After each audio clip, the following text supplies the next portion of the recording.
Hello, welcome to the Property Podcast. Of course, I'm Rob B, and still with the lovely Rob D. And this week, we've got a cracking episode for you. Now, the title, Inflation, you may think, oh, dull. But by the end of this episode, our mission is to make you so excited about inflation that you actually believe it's one of the most important parts of property investment. And actually, it is.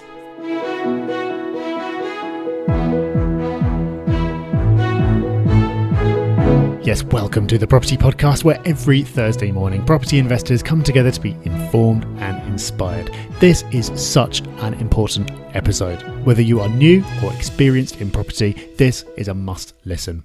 And as if that weren't enough in itself, we've got 3 news stories for you, and in Hub Extra, a resource that's going to help you have a better time across the entire internet. So, Rob, we've clearly got good energy this morning because we're not doing one news story, we're not doing 2. No, we've got a triple whammy. 3 news stories in 1 week. Why? Well, we have to, because the government has been on an absolute tear of announcing things. You will be stunned to learn that there's not a huge amount of detail around these announcements, but it doesn't matter because they get to announce stuff which they love to do, and it gives us something to talk about, so we're not complaining either. So there are 2 big things that were announced last week.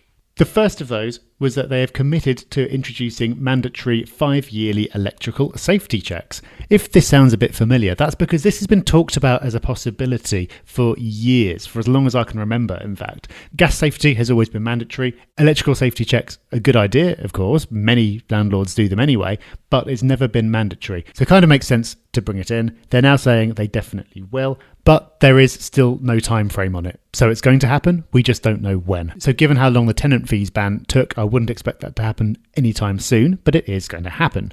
The other thing that was announced is that landlords will now be required to be part of a redress scheme. So letting agents need to be part of a scheme already, so if something goes wrong, there's someone to complain to, basically. Landlords individually have never had to be. So no specific body for tenants to go and complain to, but now they will have to be. When? Again, we don't know. It's been announced as something that's going to happen, but we don't have the detail and we don't know when. We also don't know, for example, if you have your property managed, will you still need to be a member of a redress scheme, or will the fact that your agent is be enough? But Rob, both of these tie into our third news story, which has a stat in there that we were both really surprised by. Yeah, of a survey of 8,000 landlords, it materialised that only 1 in 10 have their properties fully managed. So that means 9 in 10 need to make sure that they are on top of these things and doing them all by themselves. Now, even if you have your property managed, you need to make sure you've got a good letting agent who are on top of these things. But it really amazed me. If you'd asked me to have a stab at that number or guess how many landlords have their properties managed, you would expect a lot higher, especially with all these changes going on. You know, it's not just this week. It seems every month there's something new to be done or to adhere to. So I do see that changing. I do see over the coming years that increasing, not because people don't enjoy managing their own properties anymore, probably because they're just fed up of what the government's making them do and asking them to jump through so many hoops and paying somebody to just take care of it. We don't find it easy. We run a letting agent and we've got somebody who just takes care of that very subject, compliance. That's how difficult it is, that we need a team member who's dedicated to making sure that we and all our landlords are compliant. This is something we know that is really important to you as investors and landlords. So if you haven't got your property managed, we will look to create more content on all the things you do need to be doing in the future. So watch this space. All right, today is our second instalment in a little series that we're calling Fundamentals February. This is where we're dedicating the whole month to going back over some of the absolute core concepts of property investment. These are what it's all about. There's a lot of detail about what you buy and where you buy and how you manage your property and mortgages and tax and all these things. And that detail is important, but none of it means anything without these fundamental forces which determine why property investment is worth thinking about in the first place. If you're newer to property, some of this stuff might just blow your mind. But even if you're experienced, it's still so worthwhile going back and reacquainting yourself with the basics and reminding yourself of what it's all about. Last week, we talked about leverage. And if you haven't listened to that episode, do go back and check it out because it's an important one. Equally important is today's episode, where we're talking about something that you never think about. No one ever really does, but is one of the most powerful forces out there, which you can use to either make you rich or if you do nothing about it, will eventually make you poor. That is inflation. Yes, inflation. It's kind of got the association of, inflation, that's boring. We get some news about that every month of where it's at. But inflation is so powerful when it comes to property investment. We've talked about this in the past, and for the people who've listened to the previous podcasts on inflation, they often comment on how it was one of the most important episodes they've listened to. So let's get into it. So what is inflation? Put simply, inflation is an increase in the general price of level of goods and services over time. So let's use a real life example. In 1971, the average pint of milk cost around 5p. And now apparently it's 44p. Although where I live, I've not seen a pint of milk for less than 50p. Now that doesn't mean milk has got more expensive to produce. It's actually got cheaper. The difference is due to inflation. Inflation is measured in either CPI or RPI. So that's the Consumer Price Index or the Retail Price Index. Now, the government report that you hear every month is CPI, and this is calculated by measuring hundreds of different prices and seeing how they've changed. So since the year 2000, CPI has averaged 2.8% every year. So that means that something that cost £100 last year will cost £102.80 this year. Now, you'd be forgiven for thinking that doesn't sound like much, but this leads to massive differences over the long term, and this is why inflation is so important. But we don't think about it, because year to year the differences are minimal, but over the long term the difference is huge.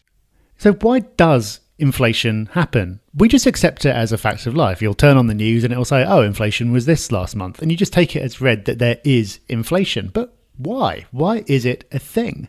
Well, there are lots of different reasons why inflation can come about, and economists like to argue about this kind of thing, and different reasons apply in different circumstances, depending on what's going on and what the good is and all that sort of thing. So one reason why we get inflation is if there's more demand for goods than there is supply of those goods. And that's quite intuitively easy to understand. If there's only a certain amount of a particular product and that everybody wants that product, then the supplier can put their prices up because they know that some people will be willing to pay it. That's one cause of inflation, but there's another very important one as well, and this is to do with increase in the money supply. When more money is introduced into the economy, and that can be done through quantitative easing, which we talked about in the past, or in lots of other ways, prices will adjust upwards.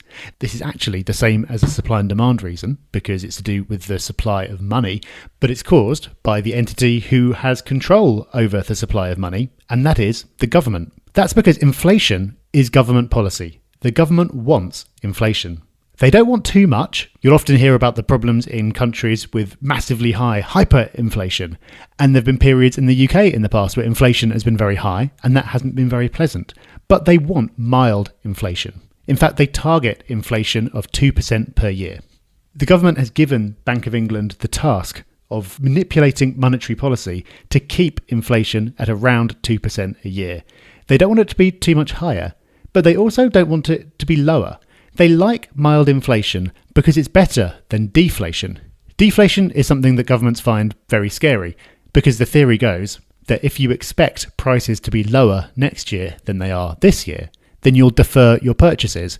And in fact, when it gets to next year, you think, well, it's probably going to be even cheaper next year. And you'll just wait. And as a result, activity levels in the economy will drop and things will be very badly affected. So because they're very scared of deflation, they like to have mild inflation. So even if they undershoot that target, you still don't get deflation. Another reason why governments like inflation is that it devalues their debt. So even if the actual amount of their debt remains the same, it effectively is worth less. Now, if that doesn't make sense to you right now, don't worry, because this is an important point and we're going to be coming back to it later on. So this may sound all very interesting, but why does it matter? Well, if prices and wages go up the same amount, you could say it doesn't matter, because if milk costs 9 times more, but you get paid 9 times more, who cares? But it makes a huge difference to your savings. So over the last 10 years, inflation has averaged 2.9%, more than the target. Now, if you had your money in savings and not earning any interest, that would have effectively made you 35% poorer. Let me say that again. If you had just kept your money and you weren't earning any interest, then over that 10-year period, your money is worth 35% less. your purchasing power is weakened by 35%. That is huge. So it looks like, you've just been chilling out, standing still. Oh, inflation's only moving a couple of percent a year, but you've lost a third of your purchasing power. Crazy. Now, if the stock market crashed by 35%, you'd notice.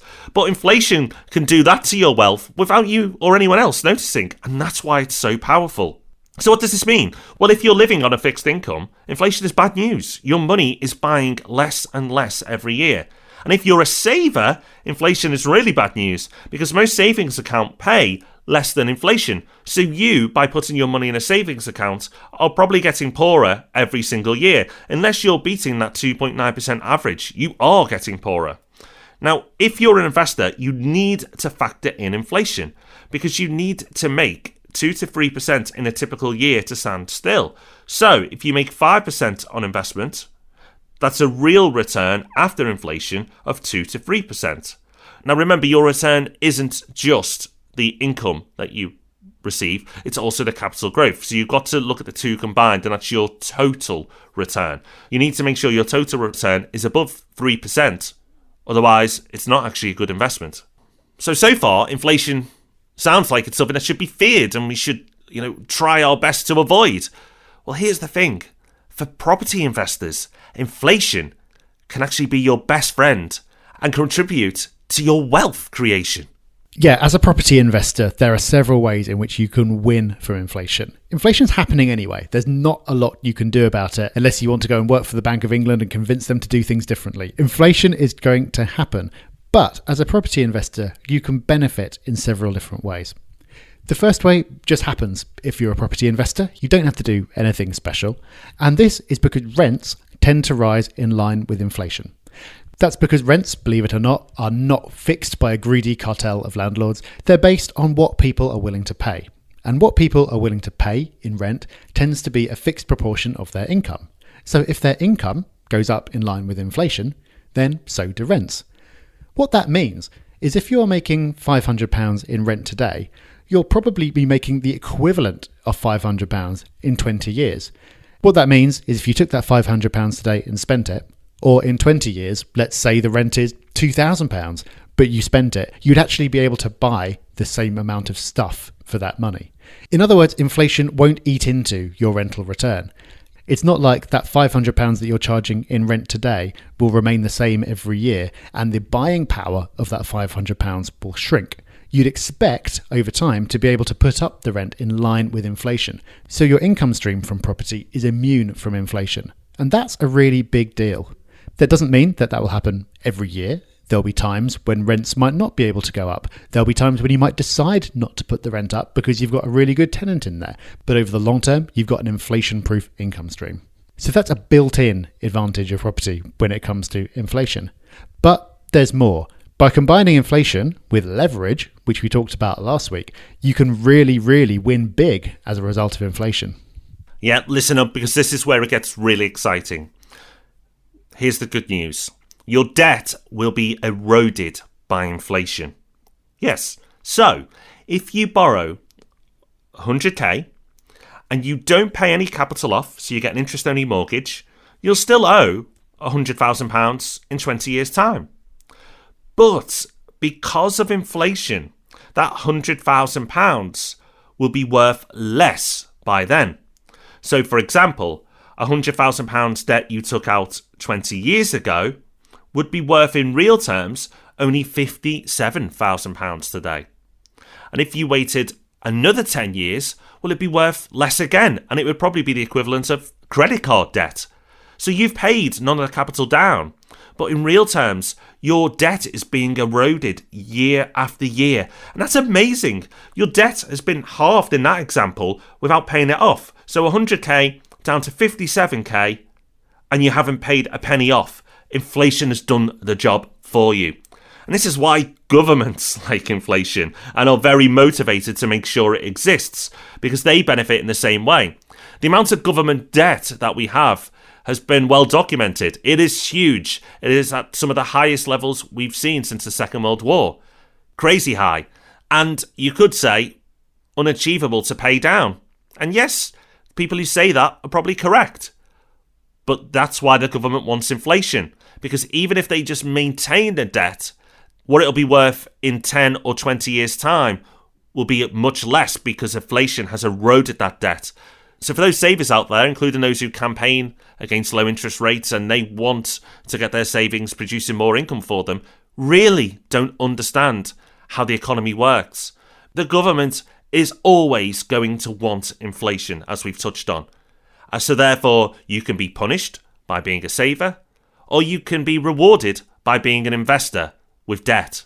Now, that may not sound fair, and it's not for us to judge what is right or wrong, fair or not fair, but it is what it is. And once you understand the rules of the game, you can choose to either be punished by it or be rewarded by it. The choice is yours. But wait, it actually gets even better if you're an investor using leverage. So not only is the value of your debt reducing without you doing anything, but the combination of leverage and inflation can actually magnify your returns. Let's have a look at how this works. To start with, even if you don't use leverage, just because of inflation, property prices tend to go up. And that makes sense because housing is a product, just like any other. So if the price of everything goes up, you'd expect property prices to go up as well. Now, they don't do so in the same way as rents. They behave very differently. So rents tend to go up roughly in a smooth line with wages. It's steady and there aren't any big swings. The actual capital value of property is completely different. Prices can go up really quickly, they can crash suddenly, and then they can do nothing for a while. So if you imagine a graph, you've got a really jagged line going up and down and all sorts of things happening. But if you zoom out far enough, you'll see that over the long term, house prices tend to rise faster than inflation. So it would make sense, as I've said, if they went up at least in line with inflation. But in fact, in the UK, because of issues like supply and demand, they tend to go up faster than inflation. But here is where the magic happens, is when you combine inflation and leverage. Because if you use leverage, you can win big, even if prices only go up in line with inflation. So let's apply some numbers to this. Let's say that you buy a house for £100,000 and it goes up in line with inflation. And let's say inflation is 3%. So you buy your house for £100,000, 3% inflation. So next year it's worth £103,000. So it feels like you've got a gain there because your house is worth more than it was. But in fact, in real terms, you're no better off. Inflation was 3% and your asset value has gone up by 3%. So if you sold that property, your purchasing power would be exactly the same. So you're no further ahead. But let's say that rather than buying it all with cash, you used a mortgage and you only put in £25,000 of your own money. Now, the same thing happens. The property is worth £100,000 still. It goes up in line with inflation, which is 3%. So it's now worth £103,000 the following year. That's £3,000 more. But now we can take that £3,000 gain and add it to the amount that you put in, which is £25,000, which means you've now got equity in that property of £28,000. When you work out the increase from £25,000 to £28,000, that's a 12% increase. So even though all that happened was that property went up in line with inflation by 3%, because you use leverage, you've made a return of 12%. Now, of course, you've still got to factor inflation into that return. So after taking that 3% inflation back off, you've made a real return of 9%. And the point to remember here is that this isn't assuming anything crazy. And yes, there will be years when property prices fall. There'll be years when they grow by less than inflation. But over the long term, it would be very strange to expect anything other than property prices to match general inflation. And as we've just seen, if you use leverage, something that seems pretty boring, which is just property prices going up like any other, can actually translate into a really big gain. So over a year, this doesn't sound much. £3,000. There's a lot going on for just £3,000. And if you sold your property that year, well, the fees would probably eat up most of that. So big deal. Well, it may not be a big deal over 1 year, but as we've already said, inflation becomes very powerful when it's compounded year after year, because over the long term, the impact is massive. So let's say you bought a property for 100k 10 years ago with a 75k mortgage. Pretty standard stuff. So you put 25k of your own money in. Now, the capital values of property often beat inflation. And historically, since the 70s, that's absolutely been the case. But even if property had gone in line with inflation, so it hadn't beaten inflation, just matched it, that would be 35%. So it would be worth 135,000 in today's money.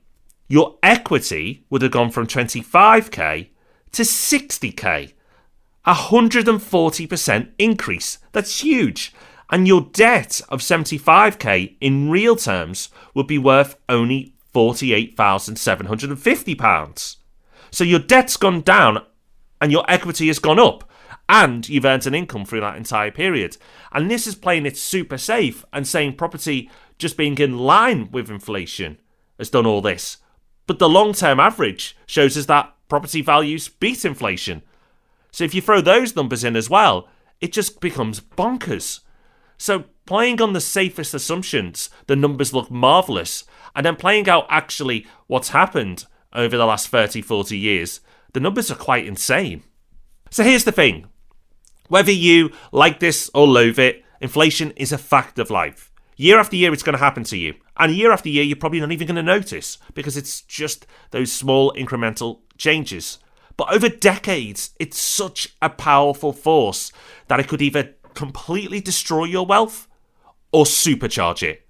And that's why combining leverage and inflation makes property investment extremely powerful. Now, of course, we have to mention that nothing is without risk. By using leverage, you're basically making a bet that property prices are going to go up. And if things go the other way, then leverage magnifies things in that direction as well. If there is deflation, leverage will magnify the effect that that has on your investments. So you'd be even worse off after a period of deflation. So you need to decide for yourself whether you think that inflation or deflation is more likely. We'll leave you to make that decision, but just as a hint, governments, as we've already covered, want inflation to happen. They kind of need it to happen, and they have the power to set policy to make it happen. So that might factor into your decision making a little bit.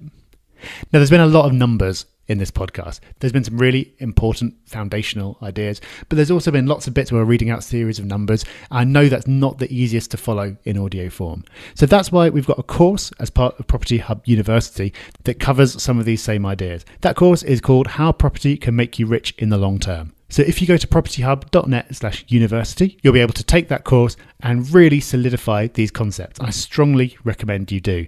Because once you grasp this idea, it's going to help you tune out a lot of the noise and the nonsense that you hear and a lot of the day-to-day worries and get you really excited and focused on why property investment is so worth the downside, so worth working hard to build up the deposit. Because over the long term, there are these powerful forces at work, working in your favour if you set up the right way to really build your wealth. So it's that time where we thank a wonderful hubber who's left the podcast a review on the iTunes store. And remember, we love it when people are taking action, letting us know how they've implemented the podcast or using anything else the Property Hub does, like the courses or the meetups, and putting that stuff into action. And this week's review absolutely delivers. So 5 stars from Stuart in Glasgow, who says, I've been listening to the podcast for a while now, and I thought it high time to leave a review for this wonderful discovery. I'd mulled over the idea for property investment for quite some time, but never mustered up the confidence to pursue the dream until I came across the property podcast, that is. It made everything seem a lot less daunting, and through its informative yet light-hearted nature, it's helped me develop the knowledge and confidence to grab the bull by the horns, and I recently made my first investment. The guidance provided by Rob and Rob on the podcast, along with Rob's books on property investment, has proved invaluable. Whilst under no illusion that the road to success will be a smooth one, the journey ahead looks to be an exciting one. And I'd like to thank the boys for their passion and energy they share for property investment and inspiration they give to people like myself to take the leap. Top-notch job. Well, top-notch job by you, Stuart. That is fantastic. It's not just the fact that you've taken action here, but you've got the realistic belief and understanding that it's not all going to be rainbows and unicorns, and there are going to be challenges, but it's worth it. And that's what's fantastic, is you've not been deluded and thinking that property's some get-rich scheme that's going to be super easy. It's, over the long term, property is a magical wealth creation tool if you do it right. But things will go wrong, and that's cool too, as long as you know how to deal with it. And hopefully on the podcast, we'll teach you just how. Now, if you are a member of the Property Hub, lots of wonderful things open up to you. For a start, you can take those courses that we mentioned earlier in Property Hub University. They're all free and you'll learn absolutely loads. But another wonderful thing happens, which is every Friday morning, an email called Hub Extra will drop into your inbox, and it will be full of the most useful links that we've gathered throughout the week. And included in there every week will be a resource, a tip, a quote, something that we think will improve your life, even if just a little bit. And the resource that we're sharing this week, Rob, is something that you've been raving about for quite a while now. We'll make your internet browsing experience on your phone that little bit more pleasant. Yeah, apologies in advance. This is for iPhone users, but I'm sure with a little bit of Googling, there is an equivalent for Android users. But for iPhone users, there's a tool that I'd highly recommend called OneBlocker. Now, it's one of those apps that you've got to pay for. And you know what it's like, you're like, oh, I've got to pay a couple of pounds for an app. That's ridiculous. Well, you have paid best part of £1,000 for a phone. So maybe that £2 investment might be worth it in this case. And that's because it will make your internet browsing experience a joyful experience. Because let's face it, there are multiple websites that you go on where it goes slow because it's loading all the ads. News websites are awful for this. They start loading videos without you even wanting to be loading. And you think, oh God, this is awful. I'm not going to pursue it. And you jump off the website or you don't read as much as you should. Now here's the thing. With OneBlocker, it stops all that. It stops all the ads being loaded up. It stops the videos being started without you wanting them to. And the result of that is incredible. Because I used to go on newspaper websites and it'd take what felt like an age for it to load. Now it's instant. Bang, you're in straight away. Get into the content you actually wanted to get to. It's a great resource. I'd say it's one of those must apps for anybody who's got an iPhone. So go and check out OneBlocker. You'll also find a link in this week's show notes, but it's pretty easy to find through the App Store. Not that you'll need it on our lovely new website though, because obviously it's completely ad-free.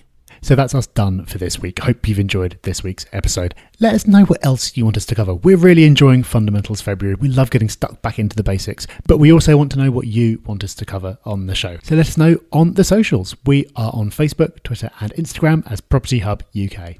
And don't forget to go check out all those lovely courses at propertyhub.net/university. That should be enough to keep you busy until next Tuesday when we'll be back with Ask Rob and Rob. So we'll see you then. Bye-bye. Bye-bye.